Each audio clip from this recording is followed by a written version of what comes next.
Chris Southgate, whom I've known for probably 30 years plus, I guess, a long time anyway. Originally trained in biochemistry, but he's lectured in science and religion at the University of Exeter for over 20 years, and he's now senior lecturer in theology at the Faculty of Theology and Religious Studies there, and also principal of the Southwest Ministry Training Course, which is a training course in Anglican ministry. As I said yesterday, he's a published poet with 6 collections of poetry. He's going to be giving a poetry reading in the bar later tonight after Meet the Speaker, and I believe he has brought some of his books with him, himself. So, over to you, Chris, on theological issues arising from evolution. Thank you very much indeed, Hilary. It's a great pleasure to come and share with you, and I look forward very much to our conversation. There's one key similarity and 2 key differences between myself and Simon Faraday Morris. The similarity is that I, like him, have 3 lectures. The one I wrote before I came, the one I started to rethink last night, and the one I rethought again this afternoon after the conversations I've had at lunchtime. So I hope that it might, therefore, seem like a slightly mixed bag of stuff, but I hope it's designed to respond to where you are and the questions that are emerging. The differences are, first of all, that I have no jokes, unlike Simon. Very grim lecturing. And secondly, that although, as Hilary said, my first training was in science, and I still am at work on an aspect of the origin of life debate, this will be a talk in theology. Part of that great adventure we take as we try and reason out something of the ways of God in the world. And I'm speaking to you as a practicing Christian, committed to a view of a God who can be known as Father, Son, and Holy Spirit, a God who has created the world, acted to redeem it, and will ultimately transform it. But I recognize that there are a number of other traditions and views here, and I look forward very much to learning from those. So, here's a nice picture of a cheetah, just to get us started. I'm going to skip fairly quickly through the first part of the talk, because I want to get to what I see as the key issues for us. But I'm very happy to return to any of the material that I might seem to have glossed over. So I'm going to take evolution in this broad sense that we heard quite a bit about earlier today. I'm not going to dwell on this slide except to recommend a lovely book by the blogger Lamb, Evolution in 4 Dimensions, which is on your reading list on your handout. We're going to take evolution in that sense that begins with Darwin's insight, but broadens out from there. So it's widely supposed that Darwinism is the arch foe of Christian thought, liable at any moment to put it out of business. So does the notion that religion is an evolved phenomenon spell the end for the sorts of truth claims that theology might make? And on the first part of your handout, there's that interesting quotation from E.A. Wilson. Religion now is subject to the explanations of the natural sciences, which will then have the decisive edge of being able to explain why it is that we come to believe the things that we do. So on the one hand, we have this what might be called a greedy Darwinism, which seeks to displace the possible truth claims of religion. And on the other hand, of course, we've got the reaction to that in the phenomena of fundamentalist creationism and its cousin, intelligent design. So we have a kind of new form of warfare or conflict developing there as Wilson seeks to put theology bonds out of business, and other people respond in fundamentalist ways. But there's another movement in the contemporary debate which is associated particularly with Arthur Peacock, late theologian and biologist to whom I personally owe a great deal, who revived the notion that Darwinism was the disguised friend of theology. So if you look at the second quote on your handout, which is a quote from Aubrey Moore in the 19th century, you will see that he thinks that Darwinism appeared just when theology was running aground, and under the disguise of a foe did the work of a friend, enabled us to develop a new understanding of God as indwelling the processes by which nature evolved. So is Darwinism the arch foe of Christian theology, or is it the disguised friend? I want to suggest to you that it's neither of those in the end, but that it does pose to Christian theology a series of challenges which need to be taken very seriously and which will occupy us for the rest of our time. So these are the ones that you find on the second page of your handout. A few more since then, but they fall into these 5 basic groups.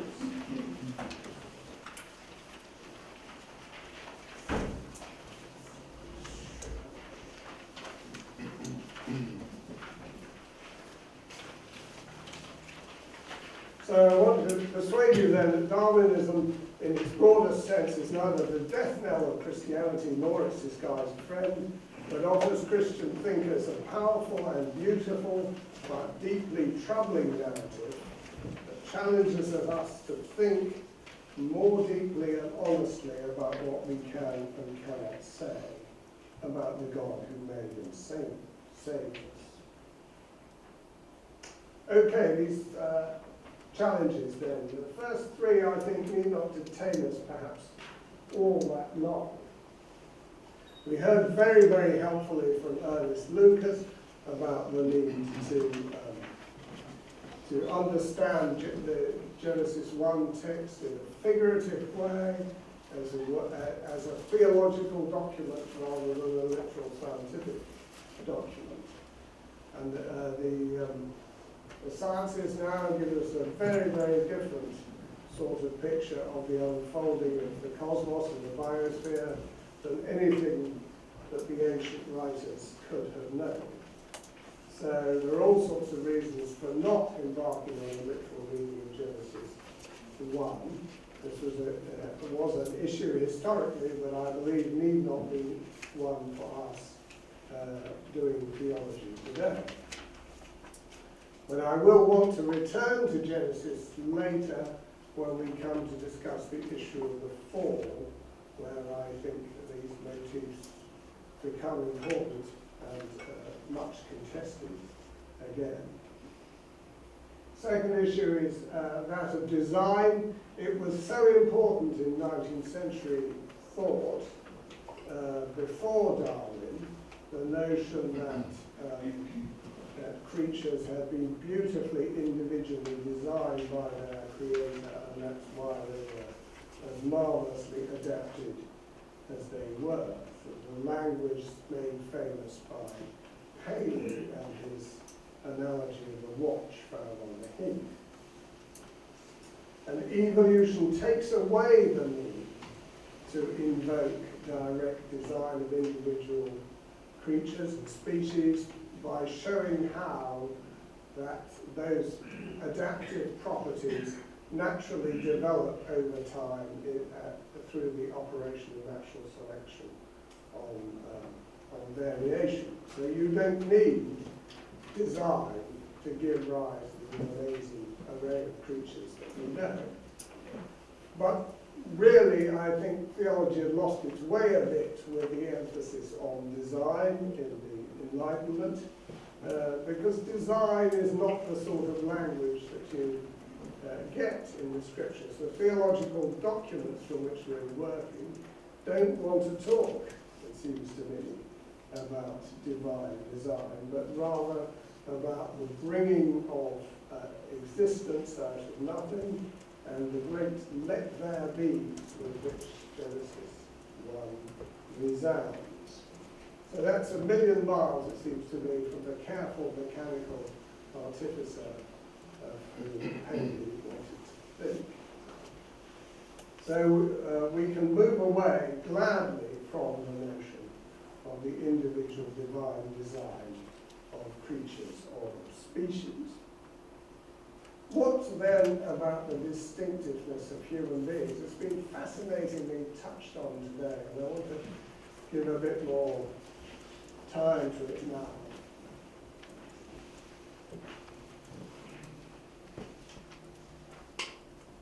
Thinkers in Darwin's time found very difficult the notion that human beings were animals like others, and Darwin himself was clear about it. But we all, I think, should be aware now that the way our bodies are put together is very closely related to that of many other creatures. Our nearest cousins, the primates, but also other mammals, as Simon showed you, other vertebrates. A complete sequence of the mouse genome was sold a few years ago, and it showed an amazing extent of similarity with the human. Well, we should be very grateful for these similarities. I've reached a stage in my life where I have to take a bunch of pills in the morning.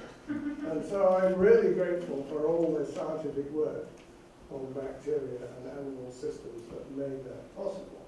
And I am inspired, rather than repelled, by the thought that the complex of genes that control my development as an embryo and gave me this body is a profoundly ancient mechanism shared with a wide variety of vertebrates. So I want to embrace and urge you to embrace your animal natures and remember also how dependent you are on non-human cells, even within your body. You depend on all the bacterial flora in your gut. You depend on those plants there to give you oxygen to breathe. You depend even on the marine organisms that recycle the sulfur from ocean to land. So we are animals in a complex web of interdependence with other organisms, and should celebrate that relatedness. But what bothers us, I think, is the sense that our moral and spiritual life might not be distinctive. And here it seems to me that science is quite fluid. For every development that tells us that other animals possess sophisticated social and even proto-moral behaviour, there is another that reminds us of the extraordinary powers of learning and culture that humans possess, the extraordinary sophistication of that enigmatic thing, self-consciousness, that Simon was pointing to. These things might not be absolutely distinctive in humans, but the extent of them is enormously different in humans to other creatures. So I fail to see that our distinctiveness is meaningfully threatened. It is, moreover, important for Christians to remember how humanness is affirmed by the incarnation of Jesus. It was as a human that God, in the words of the Gospel of John, took flesh and dwelt among us.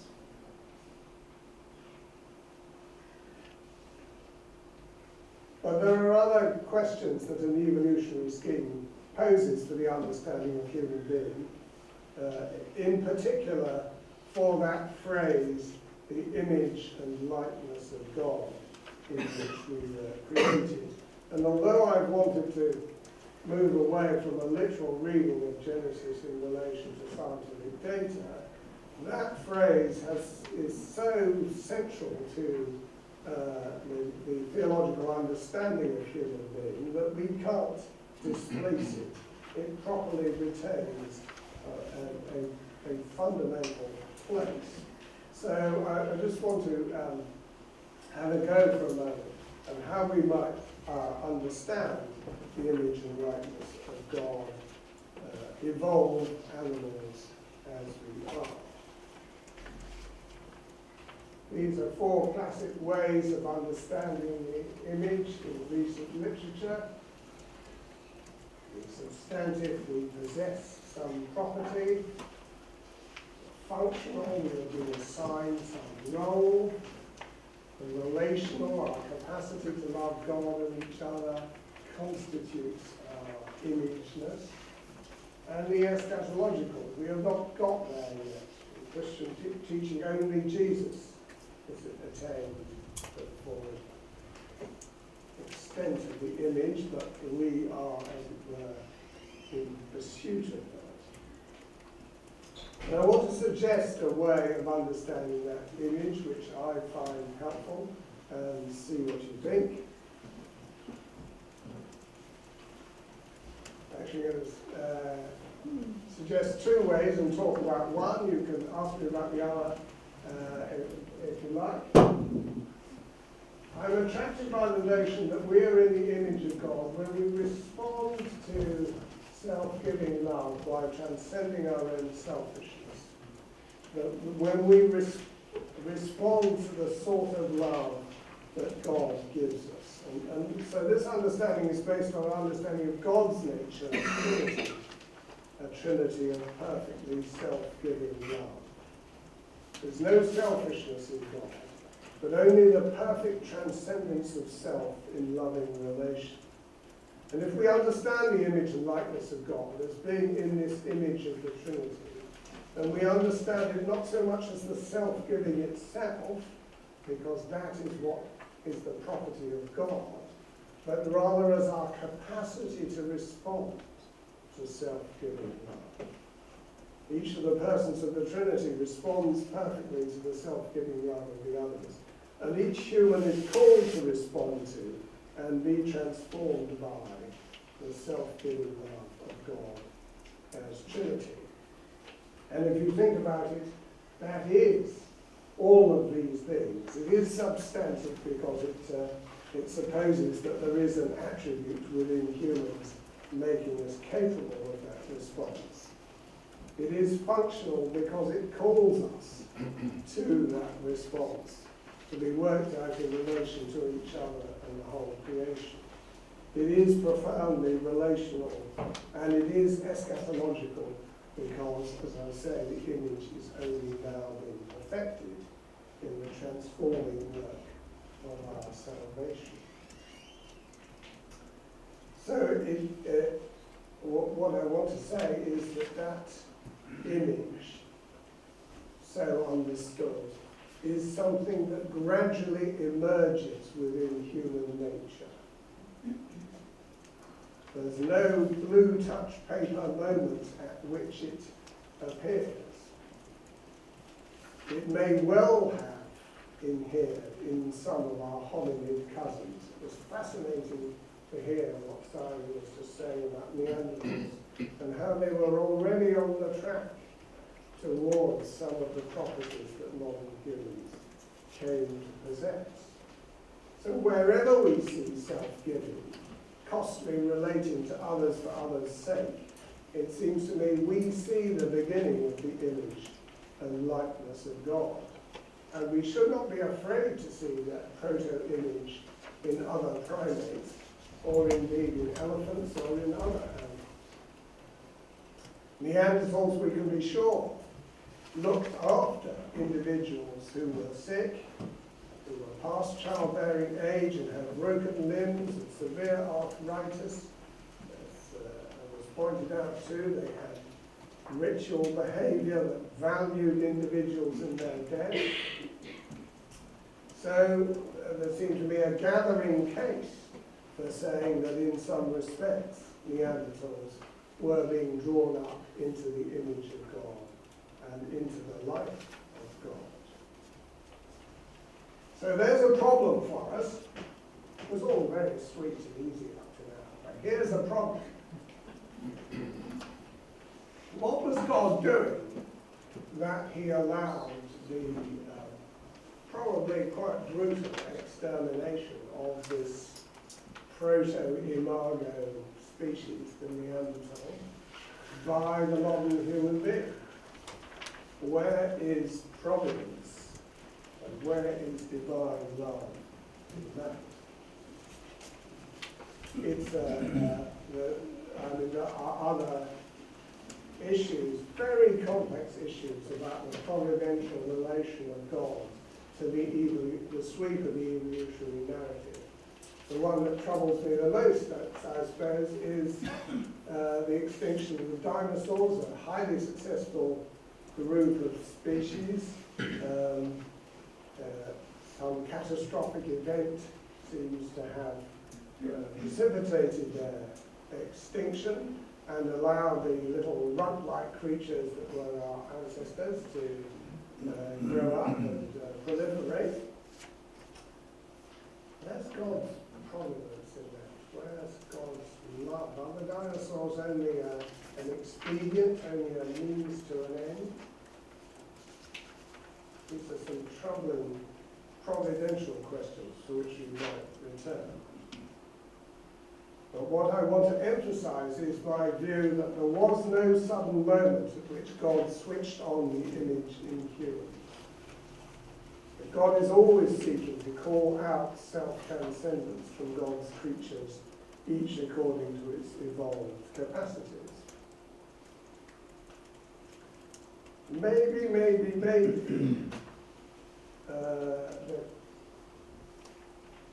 cave art, and not a very good picture of one of the bison at the cave of Lyon in southern France.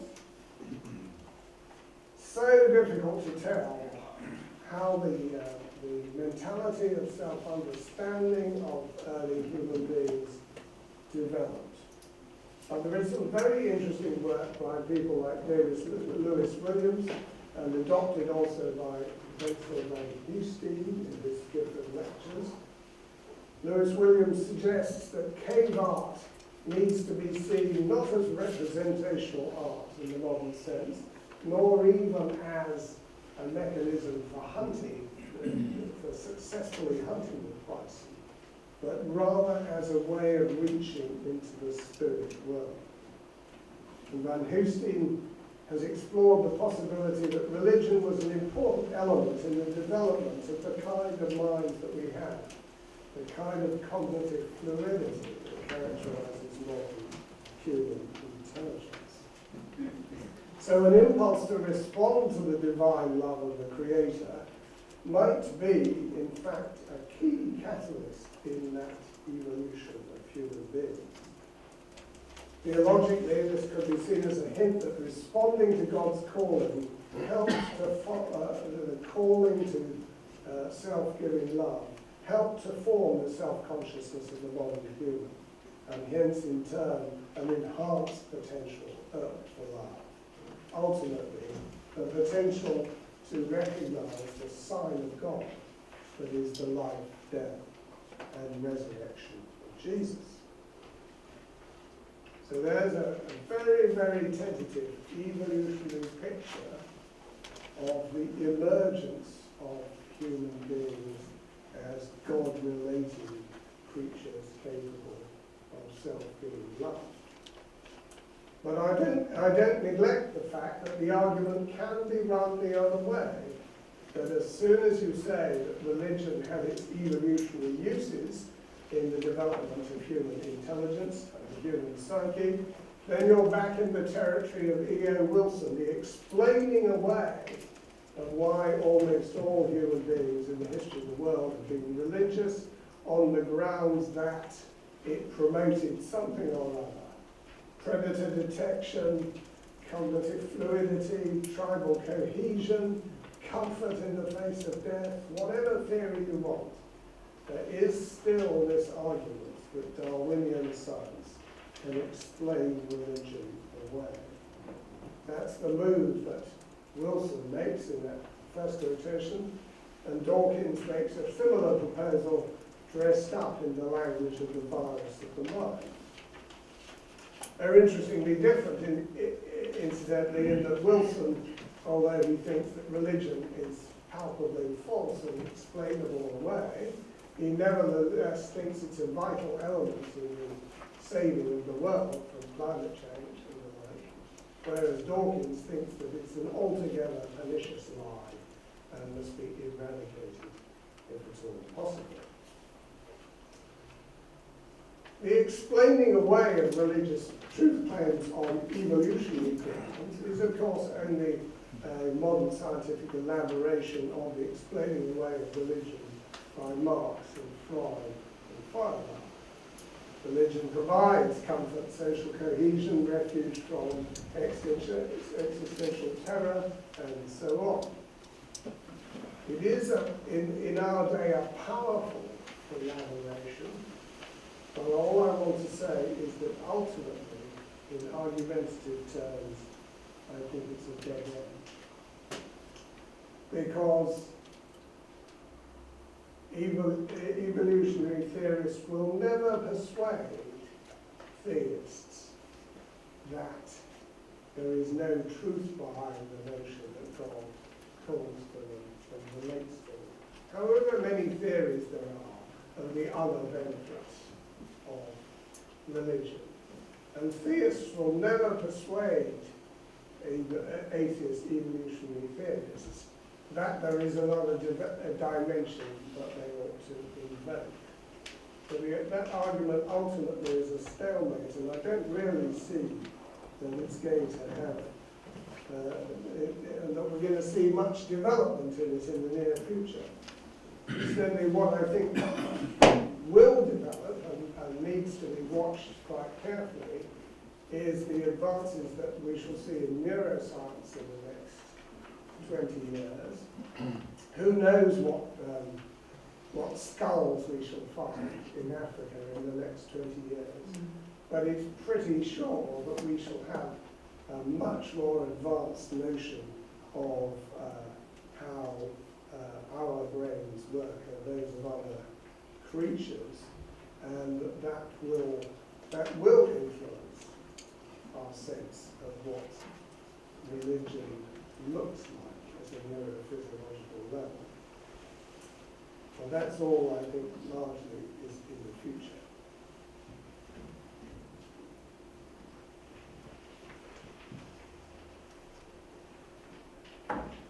So I want to come now to the last aspect of my discussion, which is the question of suffering. The question of how a good and loving God could give rise to nature rent in tooth and claw.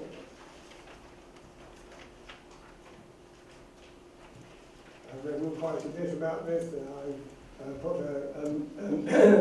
quite a number of my own references on the book list, not because I was feeling like the need to puff up my career, but only because it might be interesting to you to, if you're interested in this debate, to follow it in more detail and to see what the argument is looking like. Here's a nice picture of a cheetah.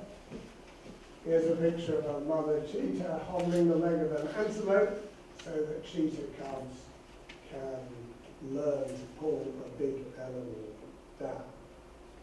So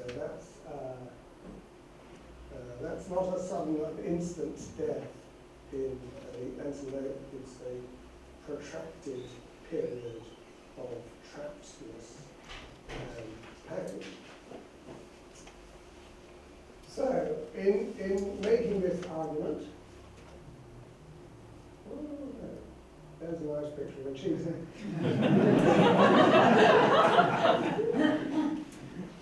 When in doubt, always default for cheetah. So, here's my argument in 5 steps, and it's on the handout on the second page.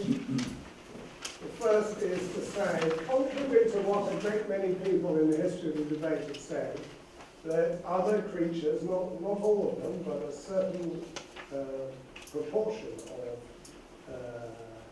more complex species are capable of suffering, not just of pain, which is a very important biological response, without which creatures will be in a poor place indeed. Not just pain, but actual suffering, that experience of trappedness we were just looking at, or of protracted distress. I think of that David Attenborough program in which there was dramatic footage of young lions close to starvation, and they call plaintively to their pride, and up ahead, just out of earshot, the pride called back to them. And one of the young lions simply starves right out there on the open plain. It's impossible, it seems to me, to regard this sort of experience in other animals as anything other than suffering. And I was delighted talking to a vet yesterday to discover that he thought that suffering in other animals was a very real thing. All sorts of studies, behavioural and neurophysiological, suggest very similar types of reactions in what we would see as human suffering to what we see in other animals.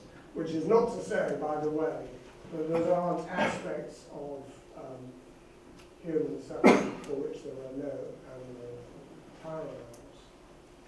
If I were to discover tomorrow that a relative of mine had cancer and had only 5 years to live, that would be a very complex form of human suffering for which there'd be no parallel in any other animal. So I'm wanting to say that other animals can and do suffer, but they're not equating that altogether with human suffering.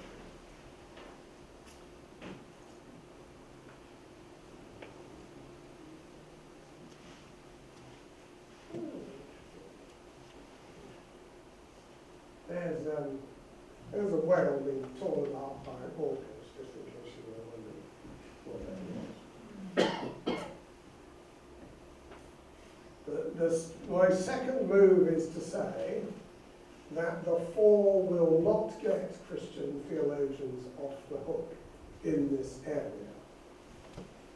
We know now that there were saber-toothed cats, to go back to Simon's talk, tearing other animals apart long before there were humans on the earth.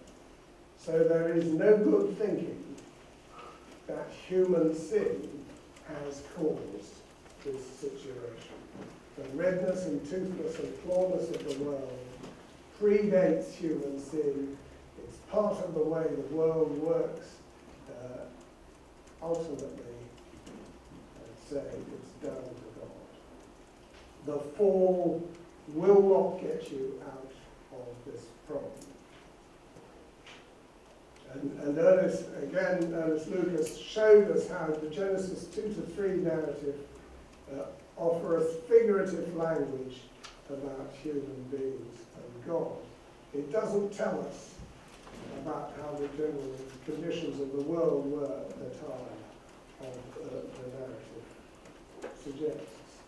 So forget Eden in respect of the tearing apart of animals by animals. But I want to pause for a moment here because the stuff came up this morning and at lunchtime in relation to the theory of the homo divinus, the notion that God picked up, collected a representative pair or group of humans and made them into the first spiritual pair or group, and made them therefore the federal heads of the species. And I enter into this discussion slightly tentatively because the proponent of this view is sitting on the front row or one. But I don't think this is satisfactory. It seems to me to be an effort to reintroduce a literal element into the Genesis 1 to 3 narrative, just when the biblical scholars were helping us to see that we shouldn't necessarily be connecting up this figurative language with any particular event. So I think, with all respect to its proponents, I think that Homo divinus is a retrograde step. And I ask myself why it is so attractive to quite a number of people. A lot of people have propounded it to me, based, of course, on the work of Dennis. Why would you look for this quasi-literal reading of Genesis 3 in relation to human evolution? And Dennis and others will answer for themselves, but I think this is also to do with the fall. It's to do with an effort to preserve the fall as an event. Because it's important for many Christians to show that the reason why the world is such a mess is because of human sin. Well, we've seen that that won't work in respect of animal predation and disease, but still the fall, a fall event exercises a very compelling influence on Christian thinking. And I think that it's in order to be able to have a historical fall that this historical event, this Homo divinus theory is propounded. I think that's the underlying reason.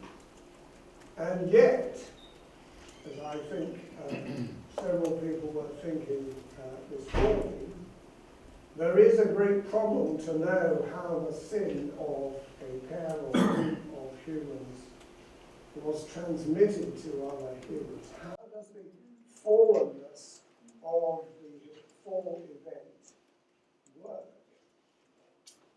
So, I invite you to put that type of theory aside and accept that gradual emergence model that I was offering you. I want you to accept that God made a highly ambiguous world, full both of values and disvalues, full of beauty and ingenuity in all sorts of creatures, but full too of struggle, suffering, disease, and extinction. And I want you to suppose that the humanness of humans gathered very gradually. And with the humanness of humans, of course, comes what theologians want to call the fallenness of humans. The options of self-giving love are accompanied by the options of pride, selfishness, idolatry, and violence. So I'm not for a moment wanting to deny the profound reality of fallenness, which is all about us and all within us, and has been since there were human beings. But I want to try and persuade you to detach that from any specific event. We'll have much discussion of that, and I look forward to that. The next thing I want to do is persuade you that it wasn't down to the angels before the creation of the world. Some people want to say that because it can't be human sin, but still there needs to be a reason why the world is such a mess. So it was down to the rebellious angels or some other spiritual force that came in at the beginning of the cosmos and messed things up. But that is not the God that I believe in, and not, I believe, the God that Christians should confess. It would be a God who wanted to make straw-eating lions and was not able to. That doesn't seem to me to make theological sense. But also, it doesn't make scientific sense either, because we know that it is the same processes that have generated all creation, as have generated the disvalues of struggle, suffering, and extinction. So I need you, if you're willing, to put aside fall event thinking in all its forms and recognize that God created a profoundly ambiguous world, and that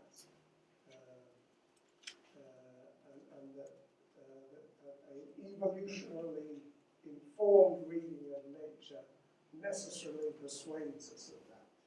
Well, that seems still to leave a great burden of charge against God, who created this profoundly ambiguous world. How can we reason forward as theologians, carefully, humbly, and provisionally, recognizing how wrong we might be, trying to make sense of this hugely difficult problem? Well, C to E on the handout are my very tentative suggestions in this area, which are part of the argument that I offered in my book, The Brain of Creation. And the key step is that it was the only way that would work. This ambiguous world, even evolving world of value and disvalue, was the only way to give rise to the sort of biosphere we know now, to the possibility of human beings among other developments. But God couldn't have done it any other way. So there are mixed reactions to that when I say that, as I'm apt to do. If you say that to a biologist, they almost all say, well, of course. This is the only way that life can work. The only way that life can develop, and that the sort of complexity and ingenuity of creatures can develop. But if you talk to a philosopher of religion, they get very cross and say, it's outrageous for you to impose a constraint on God, the omnipotent, the omniscient. How can you say that God couldn't have created any world that God wanted? So there's a balance, as there so often is in theology. On the one hand, you can surrender the notion that God could do absolutely anything that God wanted, and say there were constraints on what God could do. Perhaps there were logical constraints on what God could do. God could no more create a violence-free world of complex sentient beings than God could make 2 and 2 into 5. You can say that. Or you can say God could have made, indeed, any world that you like. But then you face the problem of the goodness and lovingness of God.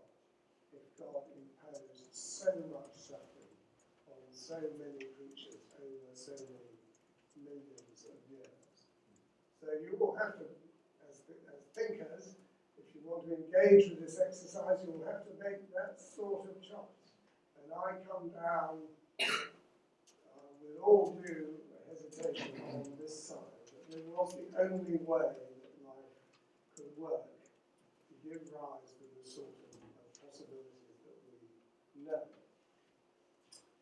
And some people have said that that's enough of an argument, but I don't think so, because I don't think God, the Creator God who loves God's creatures, is a God of systems and of weighing up calculations and of arriving at the least worst world. I don't think that's enough to say about God. So I end up saying about God that God suffers with the suffering of all suffering creatures. In fact, that God draws particularly close to creatures in their distress. And that's, again, many philosophical theologians will take that move, because they will not be willing to associate God with suffering. And my the last move that I make along these lines is to say that there will be redemption for the victims of evolution. the little impala calf that is born, kicked around by hyenas and dies, will know some form of impala heaven. Exactly how many creatures go to how many heavens and in what form, I can't be drawn on that. But I am convinced that God does not simply leave those lives that are full of nothing but suffering, but that God gathers those lives up and offers them redeemed life. Incidentally, my undergraduates at this point say, "Oh, that's nonsense." And then they write these essays in which they say, Southgate is surely wrong when he says Pelicans will go to heaven. But I'm remarkably stubborn. It's interesting how convinced 19-year-olds are that animals have no souls, but there's nothing for them. So I've ranged far and wide in this lecture, and I'm about to finish, dutifully to my time, but I just want to flag up two very interesting developments which are at the bottom of your handout.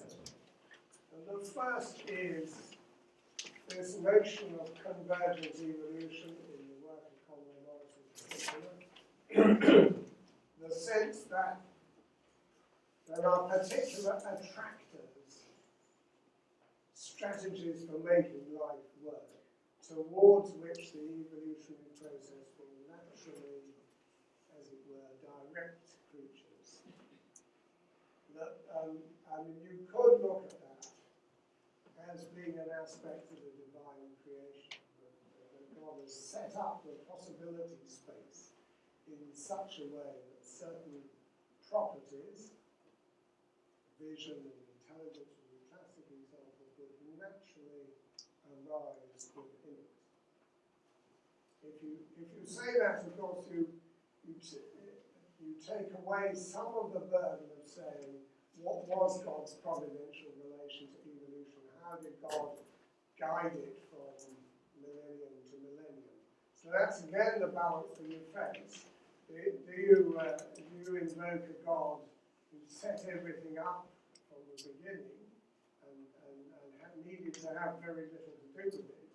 Or do you invoke a more random process, a more Stephen Jay Gould-like process, in which God had to be active to make things work? How much did God need to do to give rise to the place that we've got to now? I think that's, Simon was very modest about his work theologically, but I think it's potentially hugely interesting and generative, depending on how these examples of convergence work out and how they inform our sense of the possibility spaces of evolution. And I'll say very quickly something about the other development, which is the increased interest in cooperation within evolutionary theory, the sense that whereas Darwin so stressed competition, actually cooperation is very characteristic of evolution in all sorts of forms, and can be a strategy which is selected for, as Martin Novak has shown in his mathematical models. And again, if the world is more cooperative than Darwin suggested, that puts a different kind of theological tinge on the theology of creation through evolution. And Sarah Copley has worked through this very carefully in her Griffith lectures, which were really good to read. They're a model of theological care and caution. I'd say only this to Sarah if she were here, and that is that there are still losers in any evolutionary process. Cooperation extends the net of winners, but still in natural selection there are always losers. In my own city of Exeter, there's a fascinating new study of peregrine falcons not cooperating to knock down the local buzzards. Well, that's a fascinating piece of cooperation between predators, but it's not much fun if you're the buzzard. So there's lots of things that we can explore there, and I hope I've at least opened up set some hairs running, opened up some questions for you, and I look forward very much to our conversation. Thank you.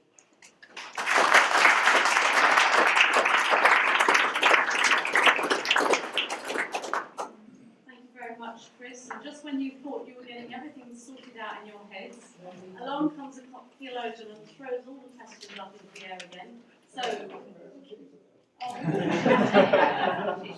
So let's have some questions.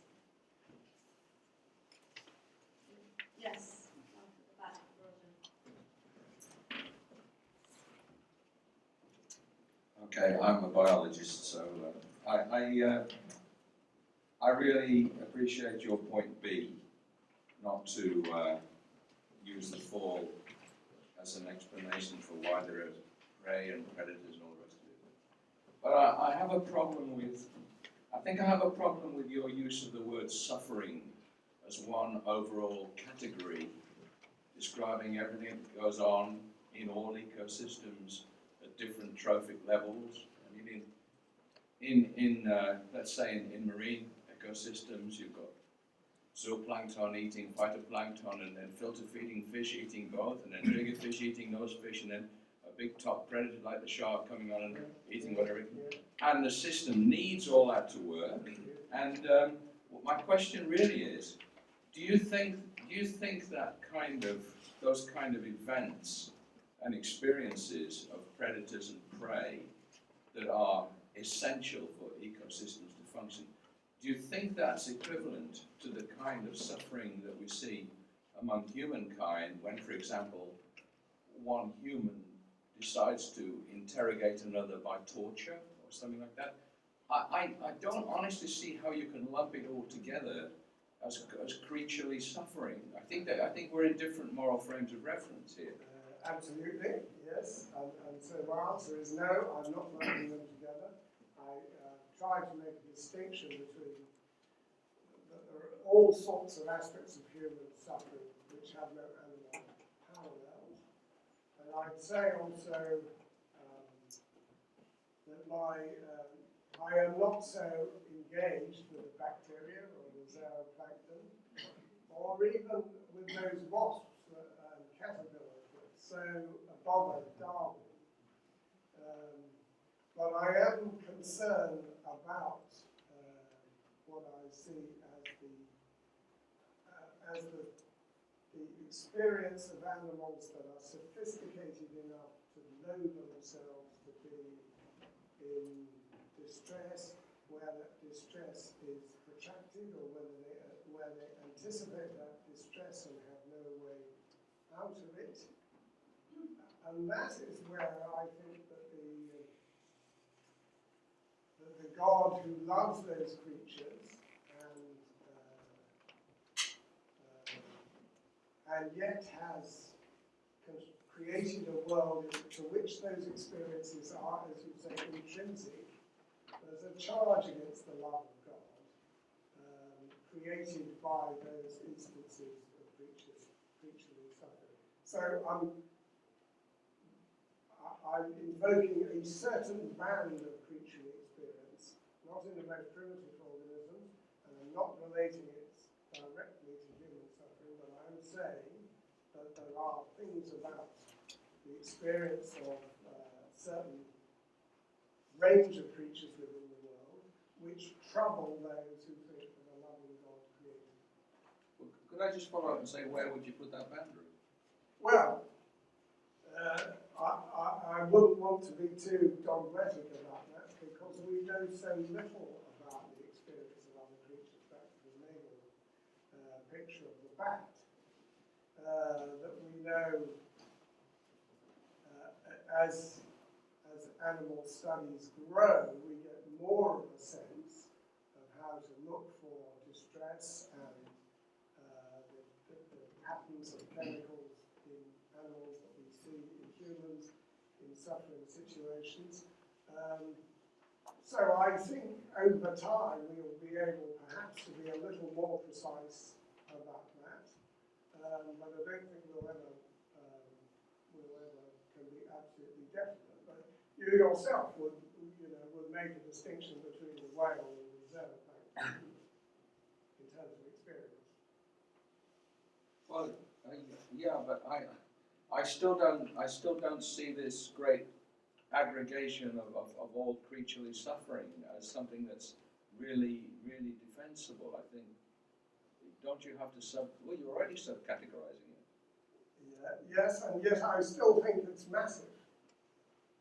Although it's a subcategory, I still think it's massive, and I think it should trouble the theologian, as it did from the moment that Darwin developed his scheme. He was profoundly troubled by this issue, and has troubled people ever since.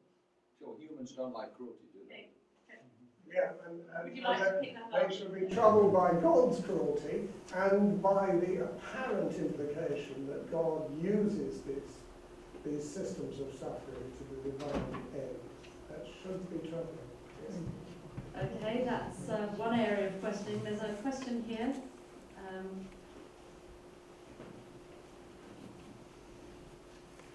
I wouldn't like to belittle the problem of suffering. I think it's anyone who's talking to agnostics and atheists and talking about our faith that I have to confront, and I have no easy answers to that.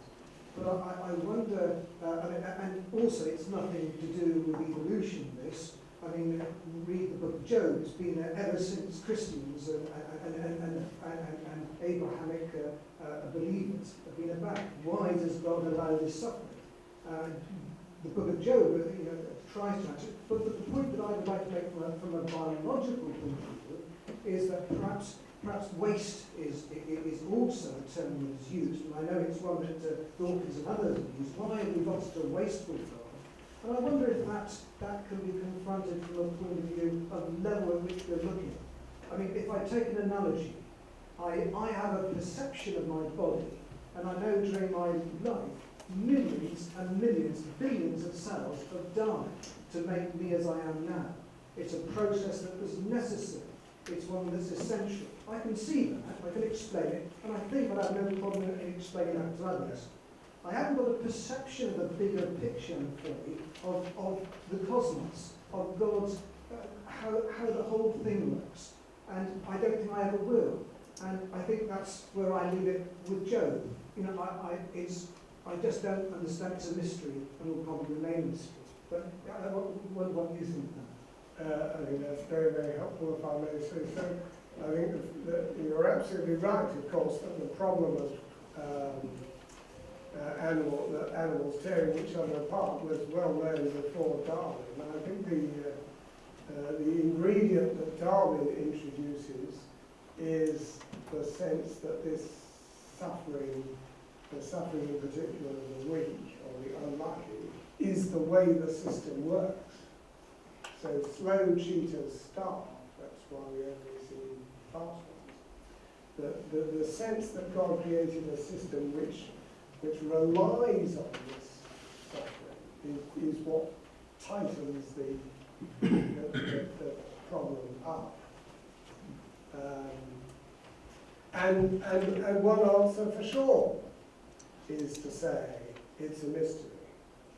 But I think we should only resort to mystery when our reason has exhausted us, and I think there is more work to be done to this area. God certainly doesn't help us in the book of Job. And I write a little bit about this in my recent article on glory, that God gives a wonderful 3-chapter speech on how it's a mystery. Don't think you'll solve it sometime. Question in the middle there, and then we'll go to the back. I'm truly fascinated by your evolutionary theodicy. At first blush, I'm tempted to see it as being a development of classical Augustinian theology. Augustine wrote that God could have made any kind of world he wanted, but he chose to make the best of all possible worlds. And then you have the Augustinian monk Luther, who says that the basis of Christian theology should be the theology of the cross, in which the Christ event, Christ shares suffering with God's creatures. And then you have Gustav Aulén with his Christus Victor motif, coming out of the Augustinian tradition, where he says that suffering will be redeemed because of the Christ event, that Christ conquers suffering. So I'm just wondering, is there more, if you were seeing the Augustinian infrastructure as you wrote this, and if so, is it possible that Augustinian infrastructure might yield even more possibilities for development here? Well, that's a very interesting suggestion, and I'm grateful for it. I'll just make two quick comments. One is that, of course, since the 18th century, we've been very wary of best of all possible worlds. Phrases, not least because we realised that it would be impossible for us to evaluate comparable types of worlds. So I would rather phrase it as that this is the only type of world that will work in terms of the realisation of certain types of values. The other thing I'd say, and this is really important to my scheme, and I didn't get onto it, is that in a very traditional sort of way, which may owe something to Alan, I see the cross and resurrection as the hinge of history. That we live now in the eschatological age, the age in which God is gathering up the creation into its redeemed form.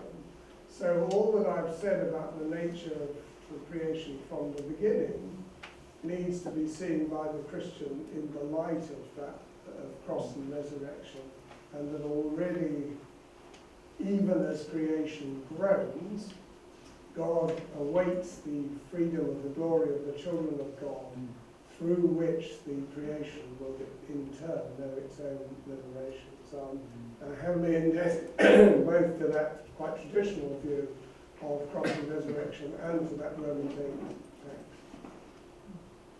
At the back there, George. Yeah, I just wanted to mention the ideas put forward by John Polkinghorne on evolution almost seen as an extension of free will, and yeah, sort of, and wondered what your comment is on that. I don't know how familiar you are. Well, some pesky person has asked me to write an article about the free process today, so I better, I'll have to bone up on it shortly, but what it does trouble me actually, that formulation, particularly in the form where it says it's good for creaturely processes, the processes of the cosmos, to be free, whether or not they are realizing the divine purposes. I'm clear that human freedom is a good, and it is a good even though humans very often don't realize the purposes of God, because it's a necessity for the kind of relationship with God which God has made possible in us. But I'm less clear that free processes in the universe are a good, except insofar as they realize the divine purposes of God. I don't know what you think. I think the danger of then limiting that freedom simply to human, limiting the extent of freedom to humans, and saying that freedom in the non-human world is only good if it realizes God's divine purpose, is that I think it's got dangers of portraying God as a cosmic tyrant, in the sense that it's not necessarily, I don't know, that's my first thoughts on. I haven't thought about it like that before, but that's my first thoughts on seeing it that way. I sent an essay called Only a Cosmic Sadist Would Use Evolution to Create, but I don't usually get cosmic tyrant back. I suppose I would resist that on the grounds that God's purposes include the flourishing of all incredible variety of creatures. And they don't flourish as automata, they flourish as themselves. And God is not forever not ever stopping the sheep at the traffic lights because he doesn't like what he's up to. So I think I resist the cosmic tyrant notion. Okay, we've got time. One last question, and actually I am going to give that to Dennis because Chris has engaged with Dennis, so I'll let you have the last question. Well, actually, my question is not about homogeneous, you'll be glad to hear. I've been delighted to talk about it. No. Well, just the record, of course, I sort of put that out on the table as one of a whole range of models, of which your own presentation is one of the models. I just see, my personal view is that we don't know actually how to relate the image of God, the image of God plus the fall plus evolution, do we know? No, we don't know really how to relate that, but there are various ways of doing that, I think so. Yeah. But actually, that's not my question. My question actually was more about your own ideas on the image of God. Of course, in Genesis 1, we have a very clear statement that it's the whole of humankind, man and female, and he created them, who are made in the image of God. So that's a clear theological manifesto, I would call it here, at the start of the Bible. Manifesto literature. So, and that's of course been incredibly powerful in, critiquing slavery and looking out for the rights of the weak and the poor and so on. I'm slightly worried, and I think this might have been an unintentional bit of your definition, but in your own idea of the image of God, that we are in the image of God whenever we respond to self-giving love by transcending our own selfishness. So one way of looking at that is, okay, that would be the sort of the best, the best possible expression of the image of God. But it could be interpreted slightly as if we've got two classes of citizen here. We've got the people who do respond, we've got the people who don't. That slightly worries me, and it might be not intended by your wording. But I would see one thing that we could all agree about in the Bible or the New Testament is that everyone's made in the image of God. So is that? Am I reading too much into your? Do we have two classes of people here? Well, as so often, we've got two key texts for this. We've got Genesis 1, all human beings made in the image of God, and those New Testament texts in Colossians and 2 Corinthians that suggest that Christ is the unique image of God. And so my suggestion is to read Genesis 1 in the light of those New Testament perceptions as a kind of trajectory of human beings rather than an absolute status. But I think I want to say, because whenever you allow a hint of an attribute to be part of the image and likeness of God, you immediately get into problems with certain sorts of human beings in certain sorts of situations who don't seem to be able to manifest that attribute. And I suppose I would want to say that the response of the profoundly demented person with very severely learning disabled child to God's love can still be this sort of response. So I keep it very broad, while at the same time recognising that we're all wretched sinners and fall a long way below the true image of God as we have been shown it. Okay.